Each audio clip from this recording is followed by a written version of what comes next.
You buy things you don't need to prove a point you don't need to make. Maybe it's the car note that stretches your monthly cash flow thin. Maybe it's the premium gear, the frequent dinners out, or the weekend trips that require you to quietly push groceries to next month. Let's be honest.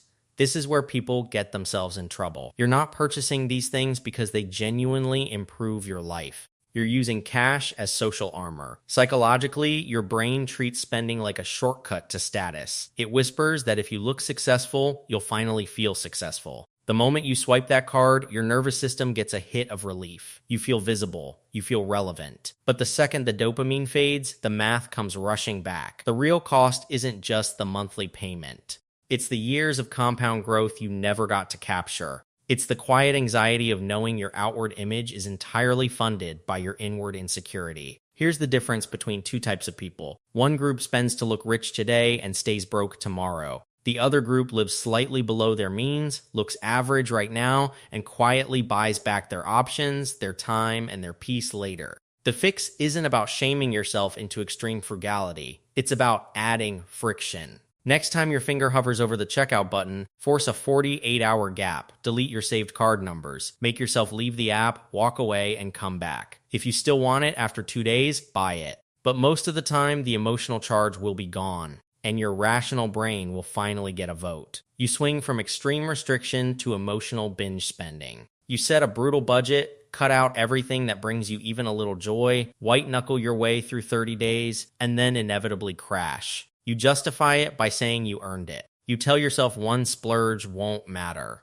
but it always snowballs. You don't have a discipline problem, you have a design problem. When you treat money like a punishment, your brain rebels. Deprivation creates psychological pressure, and that pressure always finds an outlet. Usually it's an online shopping cart at midnight or an impulsive upgrade when you're already stressed from work. Over time, this wires your nervous system to believe that financial responsibility is painful and that spending is the only pressure valve. So you stay inconsistent, you make progress, wipe it out, and convince yourself you're just naturally bad with money. The real issue here is that you're trying to out-muscle human psychology. You can't. You have to outsmart it. Stop trying to survive on zero fun.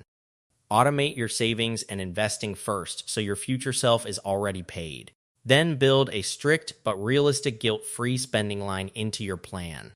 When your money is pre-allocated, you remove the rebellion. You stop fighting yourself every month. You fund your actual priorities, enjoy your life, and eliminate the shame spiral that usually follows a binge. You don't look at your accounts because the numbers make you anxious. You leave subscriptions running for months. You pay fees because dealing with the hassle feels worse in the moment.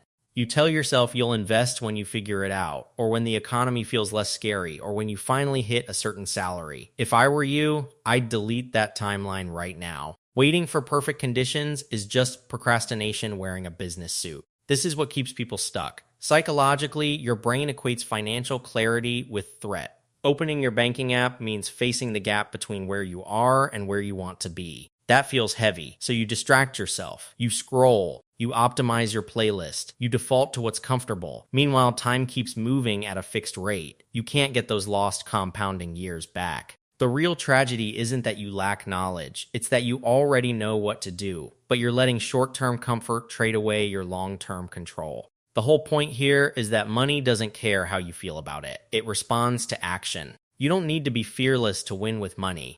You just need to stop looking away. You get a raise, you pay off a chunk of debt, you finally see your net worth moving in the right direction. And instead of locking in the momentum, you quietly sabotage it. You book the expensive trip. You tell yourself you deserve a luxury upgrade. You loosen the rules because things are going well. This is incredibly common. Your brain has a financial comfort zone. And when you step outside it, even into wealth, it registers the change as unfamiliar. Unfamiliar feels unsafe to your subconscious, so you spend the extra money to pull your lifestyle back down to what your nervous system recognizes as normal. You trade future momentum for present familiarity. The fix is to treat every increase in income like a new baseline for automation, not a new baseline for spending. When more money hits your account, immediately route half of the difference to investments before it even touches your checking.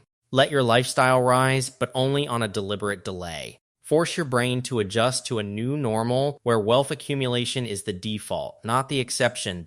If you want to actually break this cycle, you don't need motivation. You need a system that removes willpower from the equation. Here's exactly what I want you to do over the next 7 days. Start with a ruthless 30-day audit. Don't just glance at your app. Download the statement, print it out if you have to, and physically highlight every purchase that was driven by emotion, convenience, or social pressure. Be honest about it.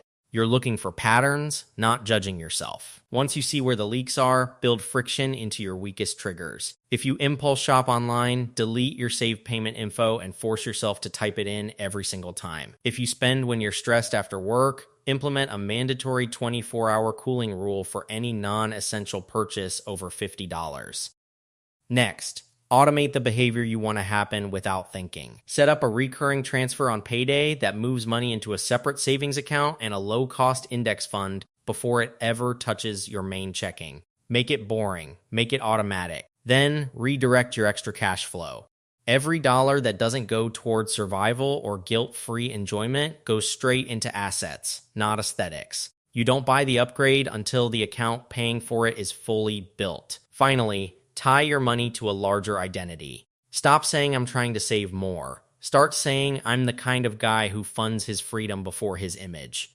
Your bank account will eventually match the identity you reinforce. You don't fix money by staring at numbers. You fix it by changing the default settings of your daily behavior. Do this for 90 days, and the anxiety around money will drop dramatically. You'll finally stop funding your stress and start buying your way out of it. T's a mirror of your daily decisions. Clean up the behavior, and the numbers take care of themselves. If you got something useful out of this, drop a like down below. It helps more than you think. Hit that subscribe button. I'll see you in the next one.